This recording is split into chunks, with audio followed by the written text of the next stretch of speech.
Selamat pagi, Assalamualaikum warahmatullahi wabarakatuh. Berjumpa kembali dengan Budi Raharjo di Paduan Budi Raharjo. Kita mulai dengan ngeteh dulu. Biasanya emang ngopi dulu ya, tapi karena tadi sudah ngopi, jadi sekarang disambung dengan minum teh dulu. Bismillahirrahmanirrahim. Sedap luar biasa. Bentar dulu ya. Jadi ini saya akan bahas soal apa nih? Soal keamanan pusat data. Kemarin kan ada kasus tentang masalah insiden ya pusat data nasional ini. Tapi ini sekarang kita cerita dulu tentang sebenarnya keamanan pusat data itu seperti apa sih sebetulnya. Generic case ya.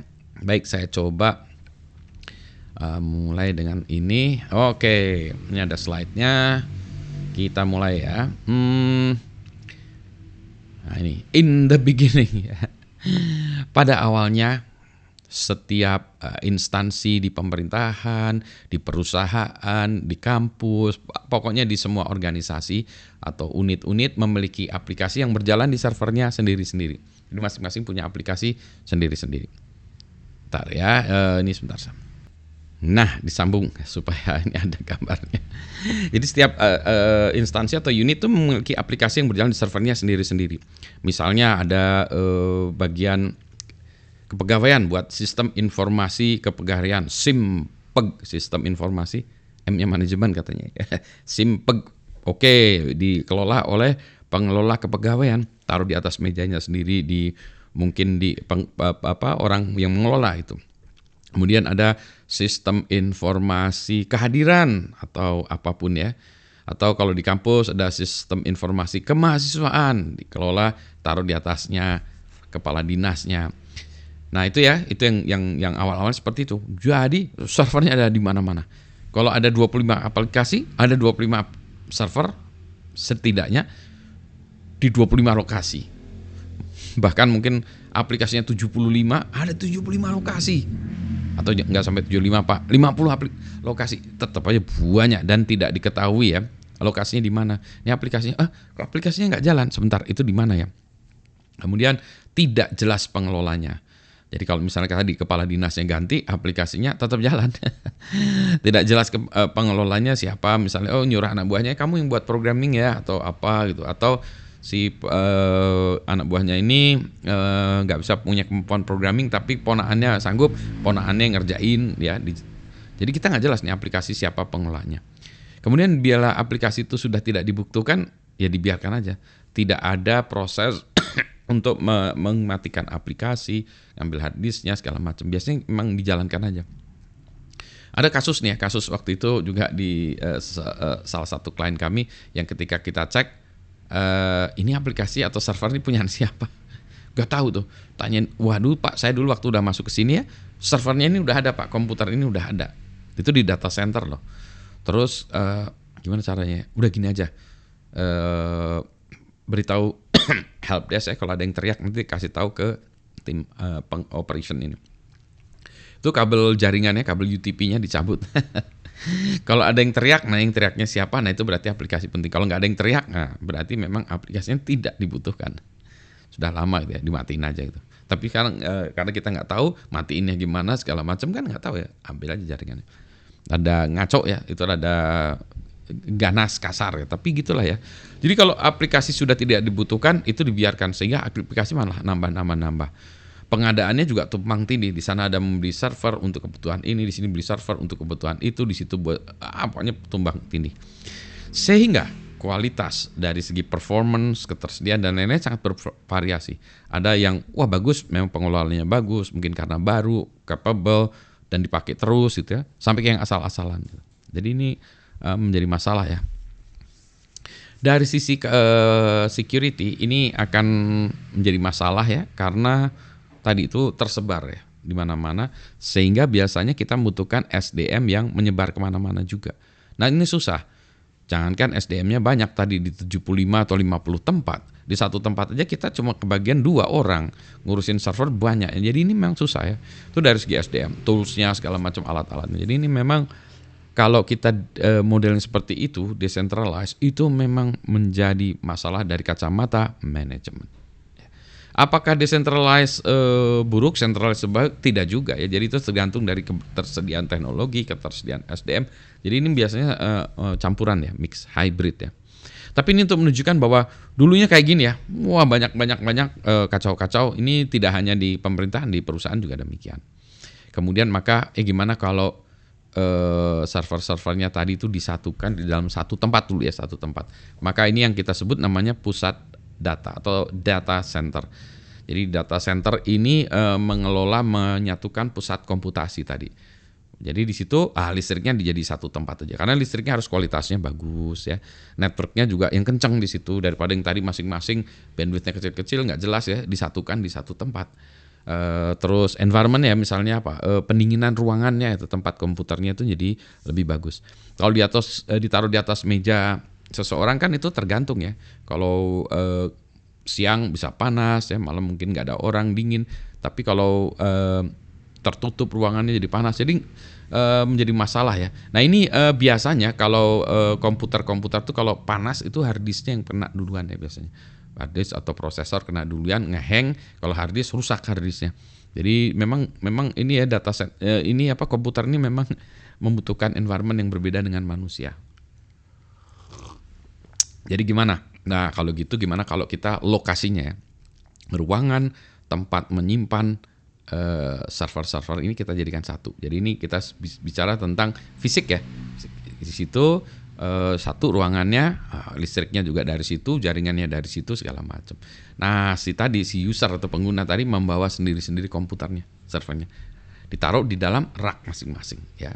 Jadi nanti komputer sendiri-sendiri, jadi daripada ditaruh di meja masing-masing, taruhlah di ruangan ini, kemudian dikelola sendiri. Ini biasanya dikenal dengan istilah co-location ya, co-location. Tetapi ini juga menjadi masalah ya kalau kita tadi decentralized, masalahnya tadi manajemennya complicated, ruwet. Kalau centralized adalah single point of failure. Kalau pusat datanya ini data centernya bermasalah, misalnya listriknya mati, ya semuanya mati. Kebakaran semuanya kebakaran gitu ya. Jadi ini ya. Jadi memang centralized punya masalah juga, decentralized punya masalah juga. Tapi ini menggabungkan semuanya ini dalam bentuk hardware. Nah, jadi kalau kita lihat gambarnya itu kira-kira seperti inilah bagi yang belum pernah ke data center ya. Jadi ruangan yang isinya tuh rak-rak seperti ini. Ruangan ini rak-rak seperti ini ya. Rak-rak seperti ini ada banyak raknya tergantung dari besarnya data center. Nah, di dalam rak ini ada yang semuanya sama ya kayak mesin sebelah kiri ini, tapi ada juga yang di dalamnya itu mesinnya beda-beda kayak yang di tengah ini ya. Tengah ini kalau dibuka itu raknya ada yang beda-beda. Ini yang raknya tidak serapi yang ini ya. Ada sebelah kiri itu ada server yang berbeda-beda ya, di tengahnya ada macam-macam, ada yang perangkat networking, ada yang kabelnya keluar-keluar ya. Ini termasuk yang tidak terlalu kusut, kadang-kadang ada yang ruwet kabel-kabelnya. Ya, jadi masing-masing ini punya fungsi sendiri-sendiri dan masing-masing dikelola sendiri-sendiri. Jadi satu rak ini bisa jadi oleh instansi A, instansi B punya 2 rak dan seterusnya gitu ya. Nah, ruangan ini biasanya dikelola dengan baik dari segi suhunya. Nanti di sini dingin. Jadi kalau kita kerja di dalam data center harus jaketan. Nah, tidak cocok untuk manusia ya. Untuk mesin cocok, manusia tidak cocok. Jadi kita masuk ke sini. Nah, monitornya gimana? Karena ini nggak ada monitor. Biasanya disediakan monitor seperti ini ya, yang bisa digeret-geret atau ini disambungin ke mana yang mau dimonitor ya. Ada yang secara remote bisa dimonitor, ada juga yang harus secara fisik. Ini monitor sama keyboard segala macam ini ditarik, dicolokin ke sini ya. Dimonitor secara fisik di depan konsolnya. Ya, jadi data center ini isinya adalah komputer-komputer tadi yang kita satukan semua. Bentuknya juga komputernya bukan kayak yang di desktop ya, tapi rack mounted tipis-tipis gitu karena ya tadi yang itu ngirit space ya, tempat ini premium sekali ya. Ya jadi itu data center. Sekarang bagaimana kalau mesinnya ini nggak fisik seperti ini? Bagaimana kalau kita punya satu mesin yang super gede? Nah, di dalamnya yang komputer-komputer atau server-server yang lain itu kita taruh di atasnya secara software saja. Nah, jadi ini kita bicara tentang yang namanya virtual machine atau virtualisasi. Perkembangan hardware dan software ini sekarang sudah hebat ya, hardware-nya sekarang kapasitasnya sudah hebat. Kalau dulu hardware komputer itu memorinya kecil ya, 4 kilobyte, 8 kilobyte, 8 megabyte, ya 640 kilobyte dan seterusnya. Sekarang udah wow bergiga-giga dan mungkin tera. Jadi kita buat satu hardware yang gede sekali ya, CPU-nya gede, mungkin banyak juga, memorinya besar, hard disk-nya besar, pasangin software, maka kita punya yang kita sebut namanya virtual mesin. Nah, jadi kita punya hardware yang punya sebuah aplikasi, nah dijalankan di atasnya seolah-olah ada server. Nah servernya itu kita sebut virtual machine. Misalnya kita membutuhkan satu server Debian, Linux Debian, kita taruh di atasnya Linux Debian. Kayak kalau tadi ya satu mesin Linux Debian, satu mesin Ubuntu, satu mesin Windows, itu ya masing-masing fisiknya satu-satu.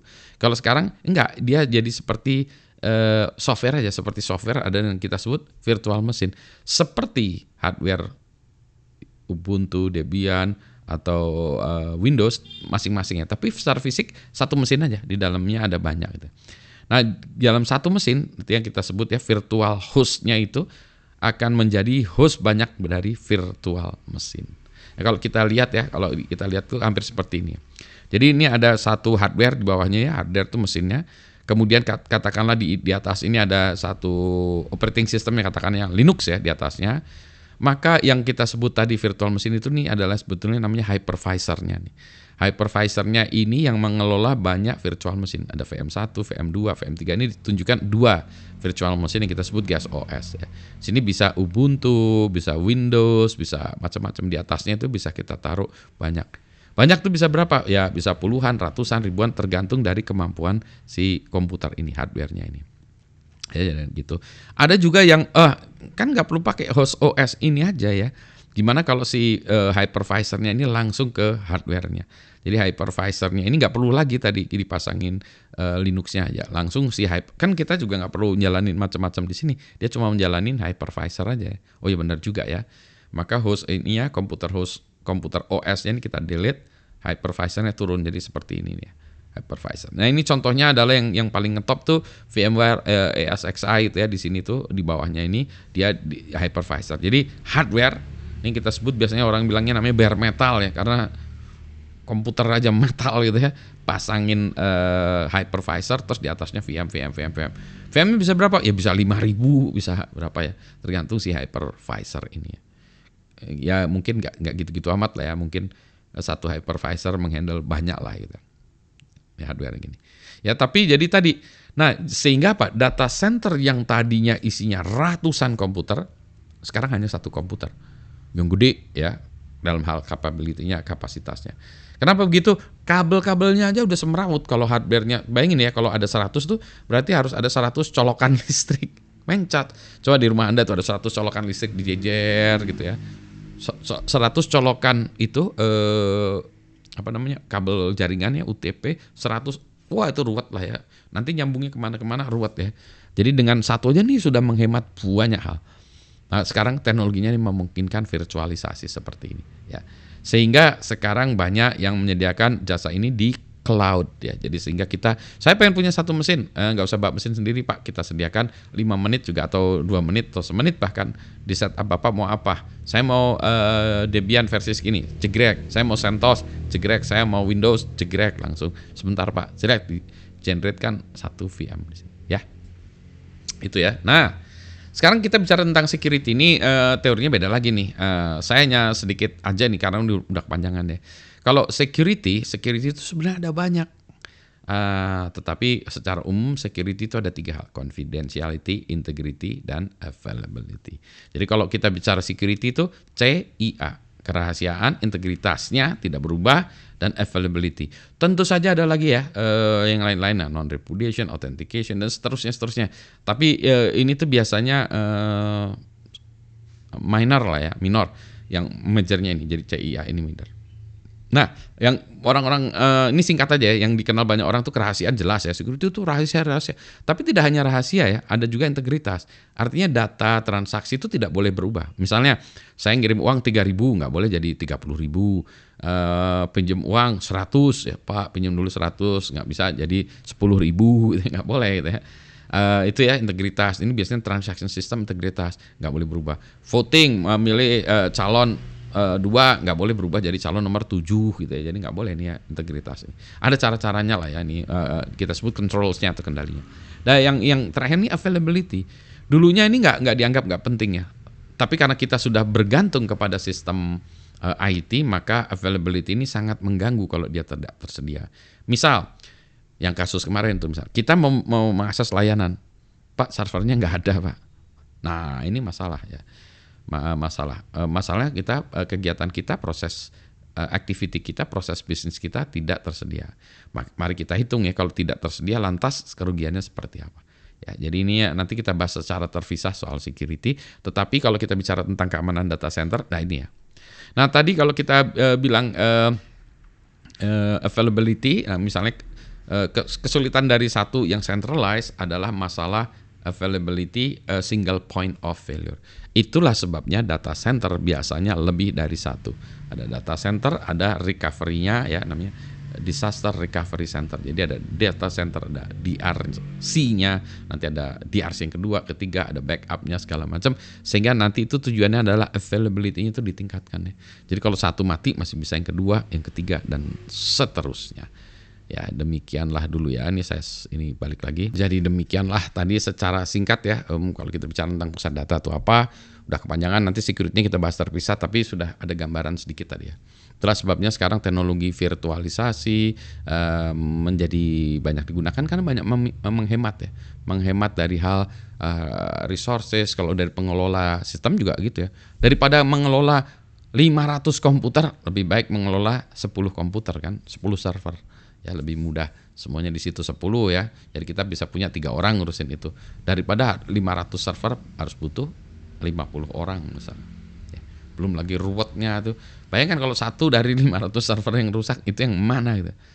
Meskipun itu juga sama ya, VM yang rusak atau ya itu. Yang jadi harus kita jaga mati-matian adalah si hypervisor-nya tadi ya. Karena dia adalah ya core data center-nya. Anyway, ini sudah lebih dari 15 menit, 17 menit malah ya. Kita harus sudahi dulu, nanti kita sambung ya, udah kepanjangan. Selamat pagi, Assalamualaikum warahmatullahi wabarakatuh. Teh sudah dingin. Nanti disambung kopi lagi lah ya. Penting sehat ya, Assalamualaikum.